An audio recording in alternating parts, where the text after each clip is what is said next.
It started with a simple white t-shirt. But what happened next sent shockwaves through the entire tennis world that in the middle of August, just weeks before the U.S. Open, something completely unexpected took over the internet.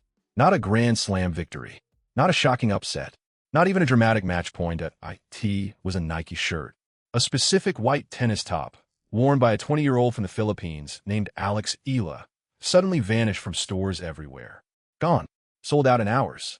And then, when Nike rushed to restock, it happened again. And again. In an era where even Grand Slam champions struggle to sell merchandise, this young woman's shirt was breaking records for a sport that has always been dominated by the biggest names. Serena, Naomi, Coco, IGA. But here's the thing. Alex Eala has never won a WTA title. She's never been past the third round of a major. She's barely cracked the top 100 in the world rankings. So why is her shirt selling out faster than some of the biggest stars in tennis history? That question has sparked something much bigger than a clothing frenzy. It has exposed a cultural movement that the tennis establishment didn't see coming. It has forced the WTA to confront uncomfortable truths about who they market, who they promote, and who they ignore. And it has turned one of the sport's rising stars into an accidental symbol of something far more powerful than any single match result. This is the story of how a young woman from Manila, with a dream and a Nike deal, found herself at the center of a storm that no one predicted, not even her. This is the story of a fan base so passionate, so loyal, so hungry to see someone who looks like them on the biggest stages that they literally broke the internet trying to support her. And this is the story of what happens when the business of tennis meets the power of representation.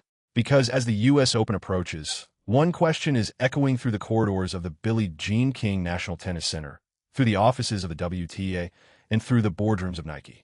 Is Alex Eala the most underrated marketing asset in tennis?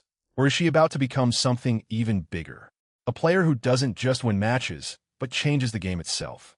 To understand why a simple Nike shirt became one of the most talked about stories in tennis, you have to understand who Alex Eala is, and more importantly, who she represents. Alexandra Eala was born in Manila, Philippines, in 2005. From the moment she could hold a racket, it was clear she had something special. By the age of 10, she was already making waves in junior tennis across Asia. By 13, she had moved to Spain to train at the Rafael Nadal Academy, one of the most prestigious tennis facilities in the world. Let that sink in for a moment. A 13-year-old girl, leaving her family and her home country behind, to chase a dream that most people would call impossible. The Philippines is not a tennis powerhouse. It's a country known for basketball, for boxing, for Manny Pacquiao. But tennis? That's a sport for the wealthy, for the elite, for countries with courts on every corner and coaches on every block. And yet, here was this young girl, armed with nothing but talent and determination, making a name for herself in a sport that had never really seen someone like her succeed. In 2020, at just 15 years old, Eala turned professional. She was young, she was raw, and she was about to step into a world that eats young players alive. The WTA Tour is brutal.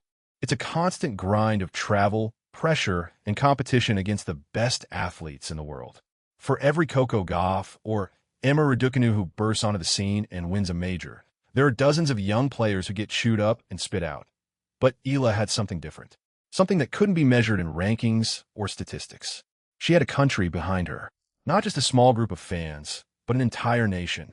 A nation of over 100 million people, many of whom had never really followed tennis before, suddenly paying attention to this young girl taking on the world that, in 2022, Eala won the girls' singles title at the Australian Open, becoming the first Filipino to win a junior Grand Slam singles title. It was a massive moment, not just for her, but for the Philippines. The celebration back home was huge. Newspapers covered it. Television networks talked about it. Social media went crazy.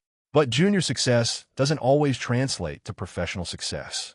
The tennis world has seen countless junior champions fade into obscurity once they hit the senior tour. The gap between dominating teenagers and competing with grown women is enormous. Eala's journey on the professional tour has been steady, but not spectacular. She's won some matches.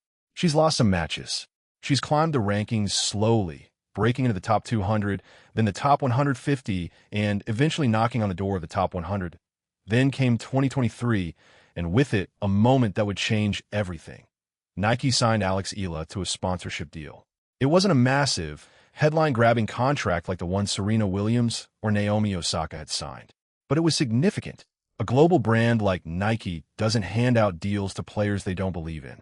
They saw something in Eala. They saw the potential, not just as a tennis player, but as a cultural icon. And then something happened that no one expected. Nike released a line of tennis apparel featuring Alex Eala. The centerpiece was a simple white shirt, clean and elegant, with subtle design elements that reflected her Filipino heritage. It was the kind of shirt that looked good on camera, that seemed perfect for the US Open crowds, that any tennis fan would want to wear. It sold out in hours, not days, not weeks, hours, and when it restocked, it sold out again. Across social media, fans were posting photos of themselves wearing the shirt. They were traveling to tournaments to see her play. They were buying tickets in droves to watch a player who, on paper, wasn't even close to being a top contender. The tennis establishment was confused. How could a player who hadn't won a WTA title, who hadn't reached a Grand Slam quarterfinal, who was still grinding through smaller tournaments, generate this kind of commercial demand? It didn't make sense. Not if you only looked at the numbers, but if you looked at the people, if you listened to the stories, if you paid attention to what was happening in the Philippines and across the Filipino diaspora, you started to understand. This wasn't just about tennis anymore. This was about identity. This was about representation. This was about a community that had been waiting for someone like Alex Eala to come along. And as the US Open drew closer, with all eyes on New York and the biggest tennis tournament in the world, the question started to grow. Would Nike have enough shirts for the fans who were desperate to support their hero? Would the WTA finally recognize what they had on their hands? And most importantly, could Alex Eala's game catch up to her popularity? Because if there's one thing the tennis world has learned over the years, it's that hype and merchandising can only take you so far. Eventually, you have to win. And as the US Open approached, Alex Eala was about to face the biggest challenge of her young career, not just on the court, but off it. The world was watching. The shirts were selling. The expectations were rising. And somewhere in the Philippines, a young woman who had left home at 13 to chase a dream was about to find out if she was ready for everything that came with it. But before we get to that, we need to understand exactly what happened when the shirt started selling out and why it sent shockwaves through the sport that no one saw coming. To understand the true scale of what happened when that Nike shirt started selling out, you have to look beyond the shirt itself. You have to look at the woman wearing it and the journey that led her to this moment. Alex Eala didn't just appear out of nowhere. Her rise to fame has been years in the making, a slow burn that suddenly exploded into a wildfire. And that wildfire was fueled by something far more powerful than a clever marketing campaign or a lucky break. It started with a dream and a sacrifice that most people could never imagine making at just 13 years old. Eala left everything behind. Her family, her friends, her home country. She packed her bags and moved to Spain to train at the Rafael Nadal Academy, one of the most elite tennis training facilities in the world. She was a child, alone in a foreign country, chasing a dream that had never been achieved by anyone from the Philippines before. Think about that for a moment. A 13-year-old girl, living in a country where tennis is not the national sport, where tennis courts are rare and expensive, where the idea of producing a world-class player seemed almost impossible. And yet she went anyway. She believed in herself when almost no one else could have predicted what was coming. Why 2022? That belief started to pay off. Eala won the girls' singles title at the US Open, becoming the first Filipino to win a junior Grand Slam singles championship.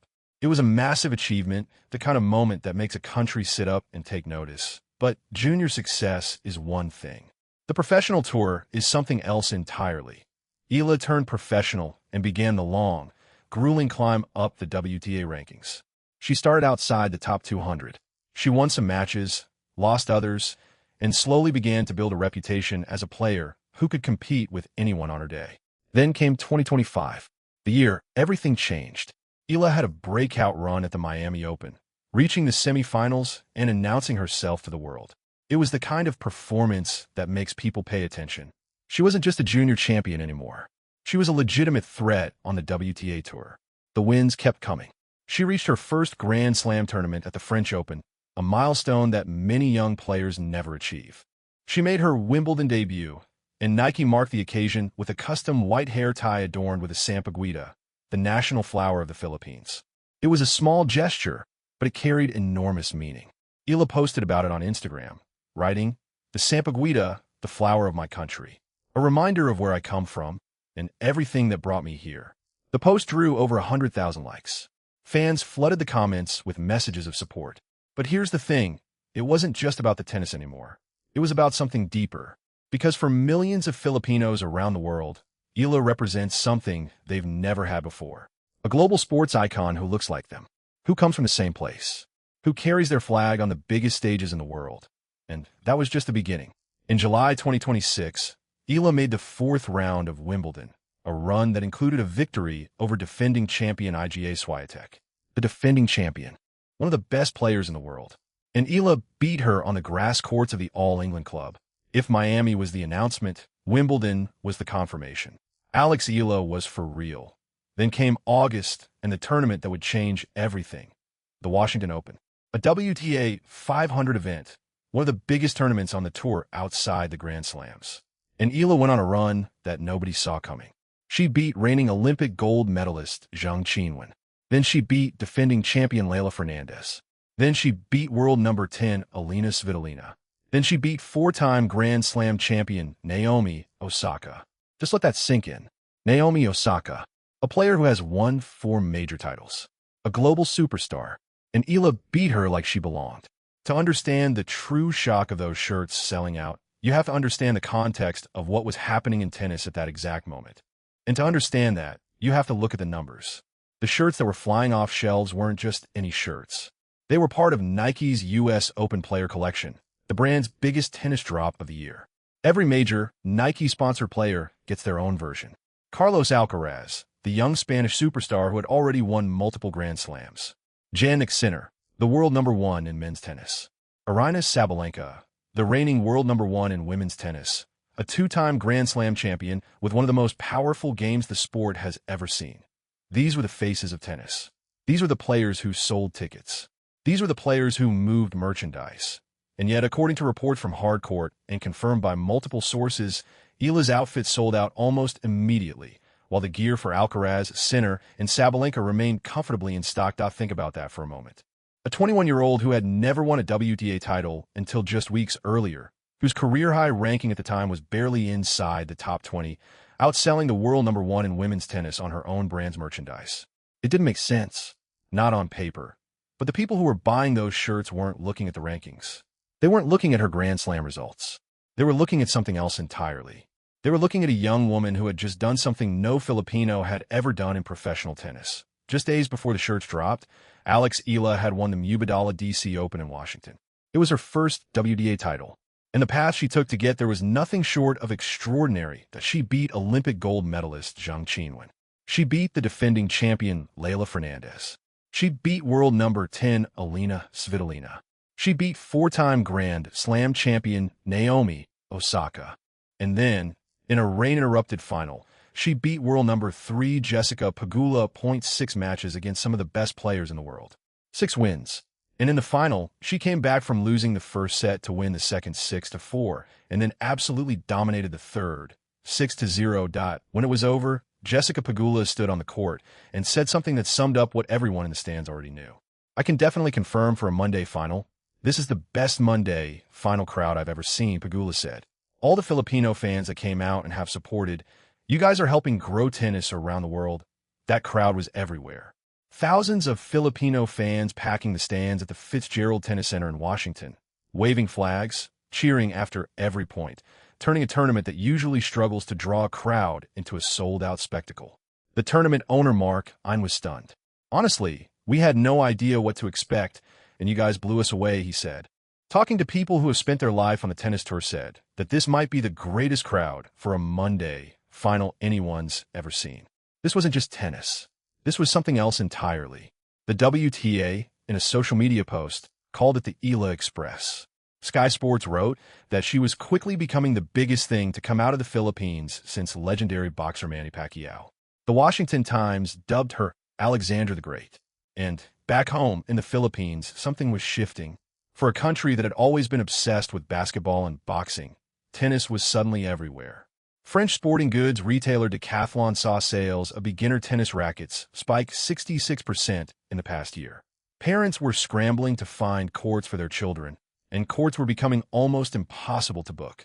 The Philippine Tennis Association said the country now has fewer than 1,000 courts total, but local governments were rushing to build more. 9-year-old Mayumi Stevens saw a photo of Eala diving for a ball at Wimbledon and decided right then what she wanted to be. "I felt like, wow, that's going to be me," Stevens told AFP. "I want to be Eala when I grow up." A generation of kids who had never thought about tennis, who had never seen someone like them on the biggest courts in the world, suddenly had a hero. And here's the thing about that hero. Eala had left the Philippines at 13 years old to attend the Rafael Nadal Academy in Spain on scholarship. She left her family, her friends, her country, everything she knew, to chase a dream in a sport that didn't have a clear path for a Filipino player. There were no tennis legends from the Philippines to follow. There was no blueprint. There was just a girl and a dream. She had signed her first endorsement deal at 8 years old as an ambassador for Filipino telecommunications company Globe. The support was there, but the path wasn't. And now, at 21, she had not only won her first WTA title, but had done it while carrying the hopes of an entire nation on her shoulders. An entire nation of more than 100 million people, many of whom had never watched tennis before, suddenly glued to their screens, staying up until the early hours of the morning to watch a young woman from Manila take on the best players in the world. The pressure on Eala was immense, but she kept winning. After Washington, she went to the Canadian Open in Toronto, a WTA 1000 event, one of the biggest tournaments outside the Grand Slams. In her opening match, a sold-out record crowd of 10,000 fans watched her beat American Alicia Parks. Filipino fans flooded the stadium again, waving flags, chanting, creating an atmosphere that made Eala feel right at home. "I was so hyped after the match," she said. "This one really meant a lot.